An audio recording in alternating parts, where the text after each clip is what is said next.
Good morning students. Today we will discuss about basic computer organization और आज का जो वीडियो है वो 11th CS और IP दोनों के लिए कॉमन रहेगा बिकॉज दोनों ही बुक में बेसिक कंप्यूटर ऑर्गेनाइजेशन का चैप्टर है और ये बेसिक है, तो यहाँ पर आप लोगों को इसे अच्छे से समझना होगा। तो स्टार्ट करते हैं हम लोग यहाँ पर। First of all, what is basic computer organisation? तो computer is an electronic device under the control of instruction stored in memory that can accept data input, process data according to specified rules on processor and produce information and store the information for future use. समझ में आया? ठीक है। Computer एक electronic device है। सबसे पहले समझते हैं व्हाट इज कंप्यूटर। तो व्हाट इज कंप्यूटर में हम देखेंगे, computer is an electronic device that can take input from user, process it by the help of processor and give output and store the data for future use। Computer जो है एक ऐसा electronic machine है, ऐसी device है जो input लेता है यूजर से bye the help of keyboard mouse. इसके बाद में उस इनपुट को प्रोसेस करता है with the help of CPU और उसके बाद में हमें आउटपुट देता है मॉनिटर स्क्रीन पर और उसके बाद हमें मिलता है यहाँ पर स्टोरेज की फैसिलिटी। स्टोरेज फैसिलिटी में हम लोग क्या करते हैं, पेन ड्राइव में, हार्ड डिस्क में उसे स्टोर भी कर पाते हैं। ठीक है, तो ये सारी चीज़ें हैं कंप्यूटर के, ये 4 काम हैं, आप लोग बिल्कुल ध्यान रखिएगा। अब नेक्स्ट हम लोग समझते हैं what is data and versus information. कुछ लोग डाटा बोलते हैं, कुछ लोग डेटा बोलते हैं। ठीक है, तो आपको क्या अच्छा लगता है वो आप बोल दीजिएगा। ठीक है, मैं बोलता हूँ डाटा वर्सेज इन्फॉर्मेशन। तो व्हाट इज डाटा? तो डाटा आर रॉ नंबर्स और other findings which by themselves are the limited value. Data that means raw numbers. ठीक है, रॉ नंबर्स होते हैं ऐसा जिससे कोई भी एक पर्टिकुलर हमें इंफॉर्मेशन नहीं मिलती है। ठीक है, डाटा जो होता है वो रॉ मटेरियल होता है इंफॉर्मेशन का। डिफरेंट टाइप्स के डेटास को हम लोग जो है कलेक्ट करते हैं, कलेक्ट करने के बाद उसे प्रोसेस करके हम एक इंफॉर्मेशन बनाते हैं। तो इंफॉर्मेशन कभी भी डाटा नहीं हो सकती है ना। इंफॉर्मेशन जो है वो डाटा का प्रोसेस्ड फॉर्म है और डाटा इंडिविजुअल एक सेपरेट रॉ नंबर्स होते हैं। ठीक है, इंडिविजुअल यूनिट होती है जिसमें आप उस चीज़ को कभी भी प्रॉपर वे में डाटा जो है प्रॉपर वे में कभी भी आपको कोई चीज़ डिस्प्ले नहीं करेगा। ठीक है, उसे प्रोसेस करना ही पड़ेगा आपको। प्रोसेस करने के बाद ही आप जो है उसका एक इंफॉर्मेशन बना सकते हैं। कैसे? फॉर एग्जाम्पल इन क्लास आप लोग रफ नोटबुक बनाते हैं, तो दिस इज योर डाटा। ठीक है, रफ नोटबुक आपने बनाई, स्कूल में क्या हुआ वो आपने लिखा, उसके बाद में घर जाकर के आपने उसे प्रोसेस किया, उसे समझा और उसके बाद में फेयर कॉपी बनाई। तो फेयर कॉपी क्या होगी? आपकी एक इन्फॉर्मेशन होगी, है ना। तो इन्फॉर्मेशन और डाटा में डिफरेंस आपको समझ में आया। सेम थिंग कंप्यूटर में भी होती है, डाटा और इन्फॉर्मेशन। तो यहाँ पर जो है इन्फॉर्मेशन और इस data that has converted meaningful useful context. Computer are being used extensively nowadays in everyday life, है ना, in the form of laptop, desktop, smartphone, gadgets. ये सभी चीज़ों के फॉर्म में आप कंप्यूटर ऑपरेटिंग सिस्टम को यूज़ कर रहे हैं। ठीक है, नेक्स्ट हम लोग इसके अंदर देखते हैं यहाँ पर बेसिक कंप्यूटर ऑर्गेनाइजेशन में एडवांटेजेस ऑफ कंप्यूटर देखेंगे। Speed, accuracy, huge storage, versatility, tirelessness. Speed, computer basically हर काम को स्पीड से करेगा, कोई प्रॉब्लम नहीं है। नेक्स्ट एक्यूरेसी, जितना भी काम होगा वो आप किसी भी समय करवाएंगे कंप्यूटर से, वो एक्यूरेसी के साथ ही करेगा, गलती की संभावना बिल्कुल भी नहीं होती है यहाँ पर। नेक्स्ट है huge storage, large amount of data computer एक छोटी सी डिवाइस में स्टोर कर लेता है। ठीक है, तो यहाँ पर बहुत सारा डाटा स्टोर भी कर सकता है। मैनुअली अगर आप उसे बनाएंगे तो बहुत सारी स्पेस हमें चाहिएगी, लेकिन यहाँ पर एक छोटी सी device that mean hard disk, pen drive में बहुत सारा डाटा स्टोर हो सकता है। वर्सेटिलिटी यानी एक कंप्यूटर के बहुत सारे काम, एक ही कंप्यूटर है लेकिन वो आपको म्यूजिक भी सुनाएगा, इंटरनेट सर्फिंग भी करवाएगा, वर्ड के अंदर लेटर भी टाइप आपको करवा देंगे। ठीक है, उसके बाद प्रेजेंटेशन भी बना सकते हैं। इसके बाद में आप कोई रिसर्च कर रहे हैं तो वो भी आप काम कर सकते हैं। तो बहुत सारी चीज़ों को कंप्यूटर कर सकता है, दैट मीन मल्टीपर्पज है। टायरलेसनेस यानी कि वो किसी भी समय आप किसी भी काम को कितनी भी बार आप करवा सकते हो बिना किसी थकान के, वो उसे एक जैसी स्पीड से कंप्लीट करेगा। ये कंप्यूटर की एक बेसिक प्रॉपर्टी है, ये इसका एडवांटेज है। डिसएडवांटेज, तो किसी भी चीज़ का एडवांटेज है तो उसका कहीं ना कहीं डिसएडवांटेज भी होगा। तो डिसएडवांटेज में आता है डाटा सिक्योरिटी इशू। सबसे पहले हमारा डाटा जो है वो सिक्योरिटी इशू उसमें आ जाते हैं। डाटा जो है कहीं पर भी हैक होने की संभावना रहती है, पूरी तरह से हम लोग भरोसा नहीं कर सकते। नेक्स्ट है कंप्यूटर क्राइम्स। आजकल देखते हैं हम लोग कंप्यूटर में साइबर क्राइम्स हो रहे हैं बहुत सारे। तो यहाँ पर कंप्यूटर के अंदर भी आप का जो डाटा है वो चोरी हो सकता है, बैंक अकाउंट से आपके जो मनी है वो ट्रांसफ़र हो सकती है बिना आपको पता चले। तो ये सारी चीज़ें हैं। फिर तीसरा है हेल्थ रिस्क। आप लगातार अगर कंप्यूटर पे काम करते हैं तो आपकी हेल्थ इश्यूज़ आपको जनरेट होंगे। फिर इसके बाद में bad impact of environment if not properly dispose of.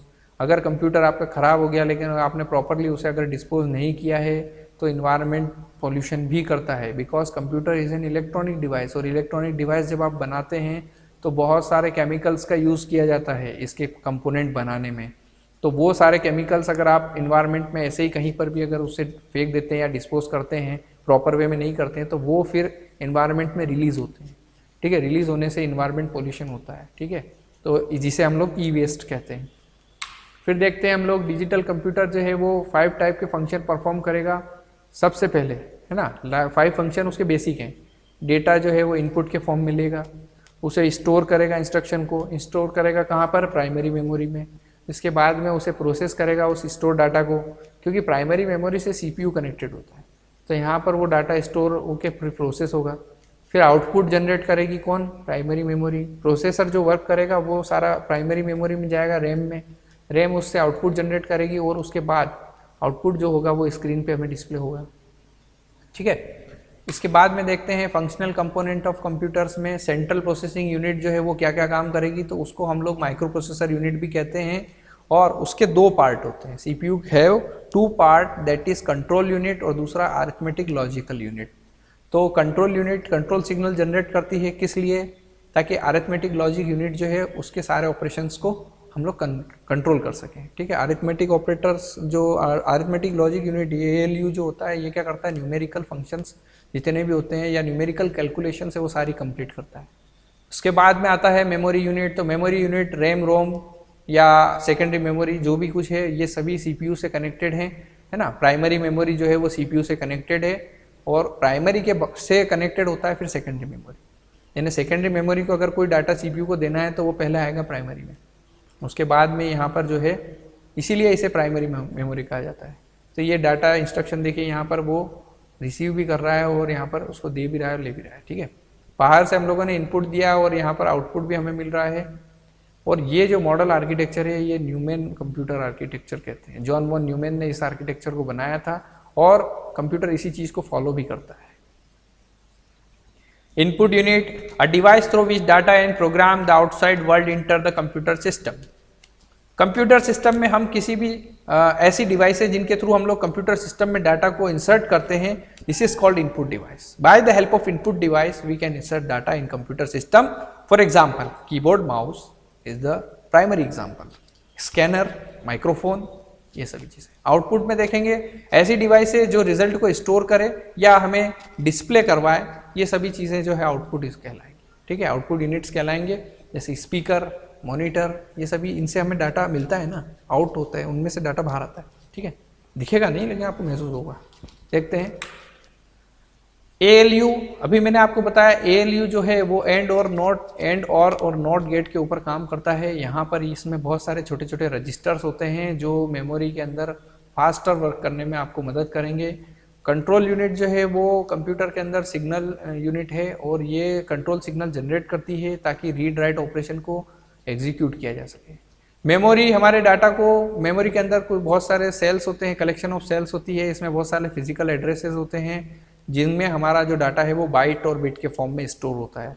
ठीक है, कंप्यूटर बाइनरी लैंग्वेज को समझता है, जो बाइनरी होते हैं 0 और 1, तो उसी फॉर्म में हमारा डाटा स्टोर होता है। देखिए कैसे स्टोर होता है, तो यहाँ पर देखिए ये ऊपर जो है 0 1 2 3 4 5 ये सभी इंडेक्स है यानी बिट की पोजीशन, और इसके अंदर जो ये ब्लॉक बने हुए हैं यहाँ पर हमारा डाटा स्टोर होता है।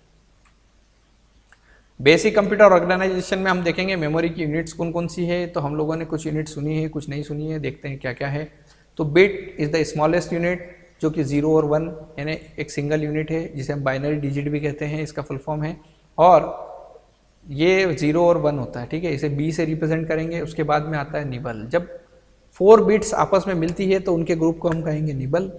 उसके बाद में यहाँ पर आता है 8 बिट। तो 8 बिट, जब 8 बिट आपस में जुड़ जाएगी तो उनके ग्रुप को कहेंगे बाइट। फिर 1024 बिट बाइट जब मिल जाएगी आपस में, उनके ग्रुप को कहेंगे हम लोग किलोबाइट। फिर 1024 किलोबाइट जब मिलेगी तो बनेगा 1 मेगाबाइट। फिर 1024 मेगाबाइट मिलेंगे तो बनेगा 1 गीगाबाइट। फिर इसी तरह से terabyte, petabyte, exabyte, zettabyte, yottabyte, इस तरह से ये सारी चीज़ें चलती रहती हैं। तो जीबी तक तो आपने सुना होगा, टीबी भी आपने सुना है, लेकिन पेटाबाइट, एक्साबाइट इसको भी आपको याद रखने की ज़रूरत है। Next RAM ROM. तो RAM is the random access memory, this is the primary memory. ये टेम्परेरी होती है, इलेक्ट्रिसिटी या कंप्यूटर सिस्टम बंद होने के बाद इसके अंदर जितना भी डाटा है वो इरेज हो जाता है, ठीक है, ये रैम का फंक्शन है।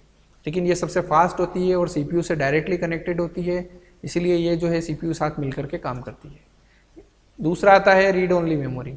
ये रोम होते हैं, इसे हम शॉर्ट में रोम कहते हैं, रीड ओनली मेमोरी। यहाँ पर जो भी डाटा होता है वो परमानेंटली स्टोर होता है, सिर्फ हम उसे रीड कर सकते हैं। रोम जनरली वर्क किसका होता है, जो कंपनी जिस प्रोडक्ट को बनाती है तो वो अपने सारे इंस्ट्रक्शन उस प्रोडक्ट के अंदर डालती है, वो इंस्ट्रक्शन सिर्फ हम यूज़ कर सकते हैं, उन्हें चेंज नहीं कर सकते। तो रोम जो होता है यहाँ पर वॉलेटाइल होता है ना, और रोम के अंदर जो रैम वॉलेटाइल है लेकिन रोम नहीं है ना, रोम जो है वो परमानेंट होता है। इसके अंदर आपने डाटा एक बार अगर प्रोग्राम फिट कर दिया तो उसके बाद में वो उसी प्रोग्राम को फॉलो करेगा सिस्टम। जैसे फॉर एग्जांपल हम लोग एक प्रिंटर परचेस करके लाए हैं, तो प्रिंटर के अंदर जो आईसी लगी हुई है उसे रोम कहेंगे, रोम आईसी होती है, ठीक है। उस रोम के अंदर अगर कंपनी ने एक प्रोग्राम फिट किया है कि आपको सिर्फ प्रिंट करना है, तो प्रिंटर लाइफ टाइम जब तक वो प्रिंटर चलेगा तब तक सिर्फ आपको प्रिंट का ही काम करके देगा, दूसरा कोई फंक्शन कर ही नहीं सकता, क्योंकि उसके अंदर रोम के अंदर जो डाटा फिट किया है वो वही सेम रहेगा। सेकेंडरी स्टोरेज में सबसे पहला डिवाइस है मैग्नेटिक टेप, ठीक है। मैग्नेटिक टेप जो है ये लेस स्टोरेज है, आपने नहीं देखा होगा लेकिन आपसे आपके जो एल्डर्स हैं उन्होंने इस चीज़ को देखा होगा। मैग्नेटिक टेप्स तो पुराने ज़माने में फ्लॉपी डिस्क जो आती थी वो टेप्स के फॉर्म में डाटा स्टोर करते थे, ठीक है। मैग्नेटिक टेप होती है, उस टेप के ऊपर आपका डाटा स्टोर होता था, ठीक है। इसकी स्टोरेज कैपेसिटी कम होती थी, ठीक। यहाँ पर नेक्स्ट देखते हैं स्टोरेज डिवाइस में सेकंड आता है हार्ड डिस्क, जो आज भी चल रही है। इसके अंदर डिफरेंट टाइप के सेक्टर्स होते हैं। देखिए यहाँ इमेज के अंदर ये जो डिस्क जो दिख रही है, यहाँ पर एक स्पेशल टाइप के केमिकल की कोटिंग होती है, इसे एल्यूमिनियम की कोटिंग, एल्यूमिनियम की डिस्क रहती है, इसके ऊपर कोटिंग रहती है केमिकल की। इसकी प्रॉपर्टी होती है डाटा को कैप्चर करना, स्टोर करके रखना। और इसके ऊपर ये जो दिख रहा है ये होता है हेड। ये हेड क्या करता है कि डाटा को रीड करने का काम करता है। इसका स्ट्रक्चर कुछ वैसा ही होता है जैसे पुराने ज़माने में ग्रामोफोन होता था ना, उसमें हम लोग गाने सुनते थे, उसके ऊपर हेड होता था, हेड को हटा देते थे तो जो म्यूजिक होता था वो बंद हो जाता था, और जब वापस लगाते थे म्यूजिक फिर से स्टार्ट। तो यहाँ पर आपको ये चीज़ सेम हार्ड डिस्क में भी देखने को मिलेगी, लेकिन थोड़ा सा छोटे फॉर्मेट में और फास्ट फॉर्मेट में। इसके बाद में हार्ड ड्राइव के टाइप कौन कौन से, एक तो पाटा, दूसरी है सीरियल ATA, साटा, small computer system interface SCSI और SSD। ये चारों चीज़ें जो एक्सपर्ट होंगे उन्होंने सुन रखी होगी, मैं आपको बता देता हूँ। हार्ड डिस्क का टाइप है पहले ये पैरेलल एडवांस टेक्नोलॉजी अटैचमेंट नाम की जो पाटा सिस्टम पे बेस्ड हार्ड डिस्क आपकी आती थी। फिर नेक्स्ट आई साटा, थर्ड में फिर आपके SCSI नाम की बनी, और फिर आज जो हार्ड डिस्क चल रही है वो SSD। देखिए इन चारों के अंदर जो है सभी में क्या डिफरेंस है। देखो टेक्नोलॉजी का जब इवोल्यूशन हुआ तो ये थोड़े स्लो थी, सीरियल ATA यानी डेट मीन साटा उससे थोड़ी फास्ट, SCSI उससे थोड़े फास्ट, और SSD आज उससे भी ज़्यादा फास्ट है। आज हमारे जो नए लैपटॉप्स हैं उनके अंदर SSD लगी हुई आती है, जो कि ऑपरेटिंग सिस्टम को बहुत जल्दी लोड करने में आपको हेल्प करते हैं और उनकी स्पीड भी ज़्यादा है। Next is input device. तो by the help of input device we can input data in our computer system. First of all first input device is keyboard. तो कीबोर्ड की हेल्प से हम लोग डाटा कंप्यूटर में सेंड करते हैं। Keyboard आपने सभी ने देखा होगा। यहाँ पर अब देखते हैं नेक्स्ट इज माउस। तो माउस एक स्मॉल हैंडहेल्ड डिवाइस है जो 1960 में एंजल बर्ट ने नाम के एक साइंटिस्ट ने इसे बनाया था, और पहला जो माउस था वो वुडन का बना हुआ था, और ये भी एक पॉइंटिंग डिवाइस है। इसके थ्रू हम लोग जो है कंप्यूटर में फोल्डर, टेक्स्ट फाइल को फास्टली एक्सेस कर सकते हैं। नेक्स्ट है स्कैनर। स्कैनर सभी ने देखा है, ये डाटा को रीड करता है, डॉक्यूमेंट्स को रीड करता है, और उसके बाद में उन्हें इमेज फॉर्म में कन्वर्ट करके हमारे कंप्यूटर सिस्टम में भेज देता है। उसके बाद आता है OMR, ऑप्टिकल मार्क रिकॉग्नाइजेशन या ऑप्टिकल मार्क रीडर। ये क्या करता है कि हमारे जो भी डाटा है, जो फिजिकली लिखा हुआ जो डाटा है, दैट मीन उसके अंदर टेक्स्ट को रिकॉग्नाइज करता है और कंप्यूटर में उसे सेंड करता है। OCR, optical character reader. Sorry, OCR का जो फंक्शन था ना वो OMR वाला है, और OMR में जो फंक्शन है ना वो OCR का होता है, ठीक है।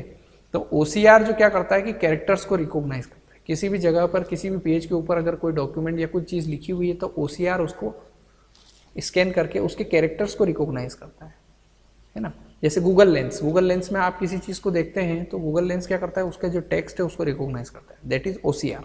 OMR क्या होता है, ये मार्क को रीड करता है। OMR शीट आपने सभी ने कभी ना कभी फिल की होगी, तो उसमें जो मार्क लगाते हैं हम लोग, छोटे छोटे डॉट्स, उन मार्क को रीड करता है। नेक्स्ट है MICR, ये जनरली बैंक्स में लगा हुआ होता है, ये चेक्स के ऊपर की जो इंक है उसको स्कैन करता है और चेक की आइडेंटिटी ओरिजिनल है या डुप्लीकेट है उसे शो करता है, ठीक है। तो MICR डिवाइस होती है, ये magnetic ink character reader. Cheque के नीचे जो नंबर्स लिखे होते हैं ना, वो नंबर्स एक स्पेशल टाइप की इंक से बने होते हैं, इसके अंदर थोड़ा सा मैग्नेटिक मटेरियल भी डाला जाता है उस इंक में, और वो जो नंबर होता है वो MICR रीड कर लेता है। माइक्रोफोन जो है वो ऑडियो सिग्नल्स को रिसीव करता है और कंप्यूटर सिस्टम में उसे सेंड करता है। फिर आता है वेबकैम हमारी इमेजेस को कैप्चर करता है और कंप्यूटर सिस्टम को भेजता है। ग्राफिक टैबलेट, ये भी एक इनपुट डिवाइस है, यहाँ पर आप जो भी ड्रॉ करते हैं हैंड की मदद से उसे वो इनपुट लेता है, लेकिन इस बार इनपुट हो रहा है स्क्रीन की मदद से।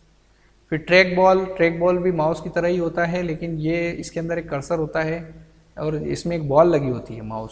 एक माउस की तरह होता है, ऊपर एक बॉल होती है, उस बॉल को जब आप मूव करते हैं तो सिस्टम के अंदर जो माउस कर्सर है वो भी मूव होता है। फिर नेक्स्ट आता है बारकोड रीडर। ये बारकोड रीडर जो होता है जनरली शॉपिंग मॉल्स में होता है, और ये प्रोडक्ट के ऊपर लंबी लंबी जो लाइंस होती हैं उन लाइंस को, जो जिन्हें हम बारकोड कहते हैं, उनको रीड करता है और उसके थ्रू जो डाटा है वो एक्सेस करता है, ठीक है। हमने पर्टिकुलर बारकोड पे क्या रेट सेट किया हुआ है, उस बारकोड को जैसे ही रीड करेगा वो यहाँ पर डाटा जो है शो हो जाएगा। उसके बाद गेम पैड में आप वीडियो गेम्स खेलने के लिए जो भी रिमोट कंट्रोल यूज़ करते हैं उन्हें गेम पैड कहेंगे। इसके बाद में बेसिक कंप्यूटर ऑर्गेनाइजेशन में आउटपुट की बात करें तो सबसे पहला है मॉनिटर। प्रोसेसर से जो डाटा आउट होता है, ठीक है, अब उसे डिस्प्ले करना है तो डिस्प्ले यूनिट कहलाती है मॉनिटर, ठीक है। मॉनिटर पे आपको जो भी चीज़ दिख रही है, जैसे ये वीडियो आप मोबाइल की स्क्रीन पे देख रहे हैं तो वो भी एक तरह से एक मॉनिटर ही है जो आउटपुट आपको दे रहा है। इसके बाद में आता है स्पीकर्स, ये ऑडियो आउटपुट को हमें सुनाता है। प्रोजेक्टर, जो भी हमारे कंप्यूटर का डाटा है उसे एक लार्ज स्क्रीन के ऊपर प्रोजेक्ट आउट करता है, ठीक है, लार्ज स्क्रीन पे डिस्प्ले करने का काम करेगा।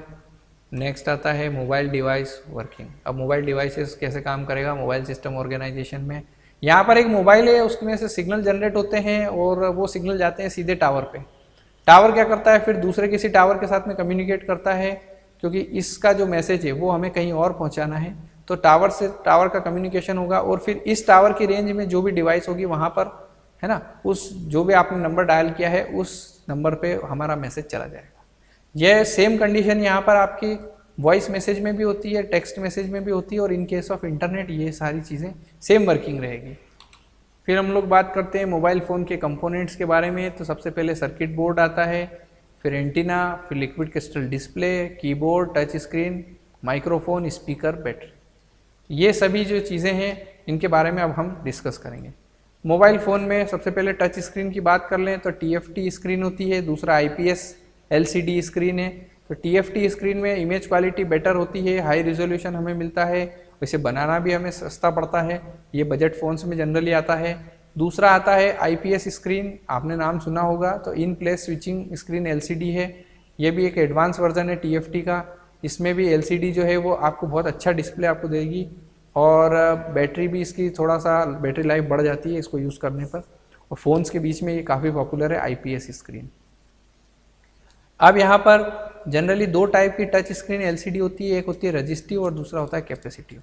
रजिस्टिव टच स्क्रीन में दो लेयर्स होती है, जिसके बीच में एक कंडक्टिव मटेरियल भरा होता है और उस मटेरियल पे ग्लास की एक कोटिंग की जाती है, ट्रांसपेरेंट एक कंडक्टर लगाया जाता है। जैसे ही आप, ये क्या करता है, मोर रिस्पॉन्सिव होता है रजिस्टिव स्क्रीन के थ्रू के कंपेरिजन में, है ना। यहाँ पर जैसे हम लोग टच करते हैं तो वो जो ऊपर का जो ग्लास होता है उसी के अंदर सर्किट होता है, तो जिस भी पॉइंट पे आप टच करेंगे वो रिकॉग्नाइज करके इसके CPU को देता है, CPU फिर उसे प्रोसेस करके आपको वो चीज़ डिस्प्ले करता है। दूसरा आता है OLED, तो ऑर्गेनिक लाइट इमिटिंग डायोड है, ये न्यू टेक्नोलॉजी है मोबाइल और मॉनिटर्स की डिस्प्ले के लिए। ये LCD से बेहतर होती है क्योंकि ये फास्ट रिस्पॉन्स टाइम देती है आपको, इसका व्यू भी अच्छा होता है और इसकी ब्राइटनेस भी अच्छी है। फिर एक आपका स्क्रीन है एमोलेड, ये जनरली अभी बहुत ज़्यादा चल रहा है, तो active matrix organic light emitting diode. और सुपर एमोलेड जो है ये भी OLED का ही एक टाइप है, ये और अच्छा डिस्प्ले होता है। यहाँ पर क्या होता है, आपको पिक्चर क्वालिटी सबसे बेस्ट मिलती है, शार्पनेस भी बहुत अच्छी मिलती है, प्लस किसी भी एंगल से व्यूइंग एंगल्स भी इन स्क्रीन्स के बहुत ज़्यादा बेहतर होते हैं। तो ये तो हुई डिस्प्ले की बात। अब यहाँ पर हम बात करते हैं बैटरीज की। तो बैटरीज के बारे में हम लोग जो है अब हमारे नेक्स्ट वीडियो के अंदर हम इनके बारे में डिस्कस करेंगे। ठीक है, तब तक के लिए नमस्कार।